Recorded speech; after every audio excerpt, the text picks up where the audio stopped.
అండి, welcome to tasty vibe. ఇవాళ మనం చేసుకోబోతున్న టేస్టీ అండ్ ఇంట్రెస్టింగ్ రెసిపీ వచ్చేసి గోకరకాయ వెల్లుల్లి కారం అండి. దీన్నే గోరుచిక్కుడు వెల్లుల్లి కారం అని కూడా అంటారు. ఇది చాలా టేస్టీగా ఉంటుందండి అండ్ చేసుకోవడం ఒక 10 నిమిషాల్లో ఈజీగా అయిపోతుంది. ఇది చాలా టేస్టీగా ఉంటుందండి. ఇంటికి గెస్ట్లు వచ్చినప్పుడు ఒక 5 నిమిషాలు ఈజీగా చేసి పెట్టేయచ్చు. తొందరగా కావాలనుకున్నప్పుడు కూడా ఇలాంటి ఈజీ రెసిపీస్ని ట్రై చేయండి. ఇప్పుడు దీనికి కావాల్సిన పదార్థాలు చేసుకునే విధానం ఒకసారి చూద్దాం. దీనికోసం నేను 1/2 kg గోకరకాయ తీసుకున్నానండి. దీన్ని ఇలా చిన్న ముక్కలుగా ఇలా తుంచుకొని పెట్టుకోవాలండి. చూడండి, దీన్ని ఫ్రెష్గా వాటర్లో వేసి బాగా కడిగేసి పెట్టుకోండి. ఇప్పుడు దీంట్లోకి మసాలా ఎలా చేస్తారో చూసేద్దాం. దీనికోసం మిక్సీ జార్లోకి ఒక చిన్న ముక్క కొబ్బరి ముక్క తీసుకోండి. ఇందులోకి 1 స్పూన్ జీలకర్ర కూడా యాడ్ చేసుకోండి. అలాగే 5-6 వెల్లుల్లి కూడా యాడ్ చేసుకోండి. దీంట్లోకి రుచికి సరిపడా కారం కూడా యాడ్ చేసుకొని ఇవన్నీ కలిసేలాగా ఒకసారి కలుపుకొని మెత్తని పొడిలాగా అయ్యేటట్టు మిక్సీకి పెట్టుకోవాలండి. చూడండి, ఇలా మనకు మిక్సీకి వేసుకున్న తర్వాత పొడి తయారైపోతుంది. ఇప్పుడు దీన్ని ఒక బౌల్లోకి తీసుకొని పక్కన పెట్టేసుకోండి.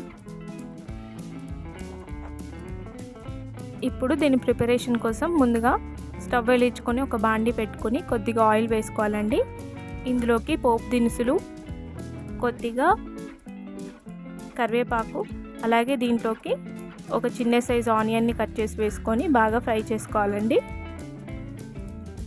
అలాగే దీంట్లోకి రుచికి సరిపడా ఉప్పు వేసుకొని దీన్ని బాగా వేయించుకోవాలి.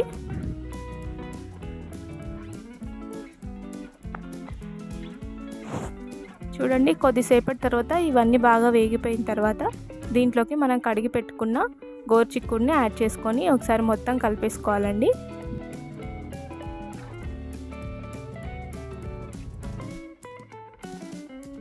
ఇలా కలుపుతూ బాగా వేయించుకోవాలి. దీన్ని వేగడానికి ఒక 10 నిమిషాల పాటు వేయించుకోవాలండి. ఇది కొద్దిగా మగ్గిన తర్వాత దీంట్లోకి సరిపడా పసుపు వేసుకొని మొత్తం ఒకసారి బాగా కలిపేసుకోండి. ఇలా కలుపుకున్న తర్వాత ఒక 5 నిమిషాల పాటు మూత పెట్టుకొని మగ్గనివ్వాలండి. ఒక 5 నిమిషాల తర్వాత గోకరకాయ కొద్దిగా మెత్తబడిన తర్వాత దీంట్లోకి మనం ప్రిపేర్ చేసి పెట్టుకున్న మసాలా పొడిని యాడ్ చేసుకోండి.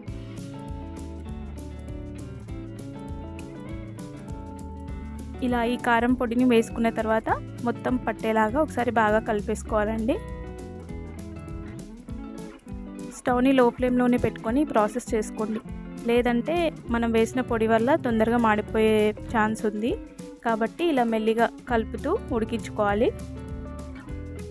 అంతే అండి, ఒక 10 నిమిషాల తర్వాత ఎంతో టేస్టీ అయిన గోరుచిక్కుడు వెల్లుల్లి కారం రెడీ అయిపోయింది. ఒక్కసారి దీన్ని చేసుకొని చూడండి, మళ్ళీ ఇదే చేసుకుంటారు. టేస్ట్ అంత బాగుంటుందండి. ఒకసారి తప్పకుండా ట్రై చేయండి. ఈజీగా అయిపోయే రెసిపీ కాబట్టి ఎప్పుడైనా వీలున్నప్పుడు ఈజీగా ట్రై చేయొచ్చు. ఈ రెసిపీ కనుక మీకు నచ్చినట్టయితే మన ఛానల్ని సబ్స్క్రైబ్ చేయండి, లైక్ చేయండి, షేర్ చేయండి. అలాగే మన ఛానల్లో ఉన్న రెసిపీస్ని చూడడం మాత్రం మర్చిపోకండి. Thank you for watching.